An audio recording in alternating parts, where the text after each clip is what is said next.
que les Iraniens n'aient jamais voulu la bombe atomique pour nous menacer, nous les Juifs, mais qu'en réalité, c'est beaucoup plus la suprématie sur le monde arabe et le monde arabe sunnite qu'ils cherchent à travers cette expérience nucléaire qui a déjà été faite au Pakistan et qui a été payée intégralement par les capitaux saoudiens et du Golfe. Donc, nous sommes ici dans une histoire compliquée. Et si vous me demandez le fond de ma pensée, bien sûr, c'est que le peuple iranien est aujourd'hui, comme il était hier, le plus proche et de loin du peuple juif. Et que, certainement, s'il y a un pays qui est un peu imperméable à l'antisémitisme, c'est bien celui-là. Donc, ce serait, comme le disait Omar Bradley, de la guerre contre la Chine, comme MacArthur l'agitait tous les jours, une guerre avec l'Iran serait the wrong war at the wrong moment with the wrong enemy.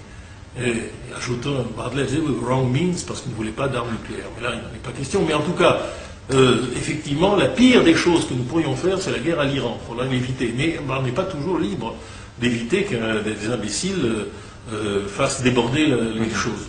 Aujourd'hui, quand même, puisque je suis dans les propos incorrects, je continue. Je considère que l'ennemi principal est représenté par le rassemblement des extrémistes sunnites arabes, qui est une espèce de synthèse du nasserisme et de la doctrine des frères musulmans, qui à partir de l'Égypte, qui a toujours été le seul pays sérieux de cette région, est en train de préparer l'encerclement d'Israël, et malgré toutes leurs dénégations, probablement l'attaque contre Israël un jour ou l'autre.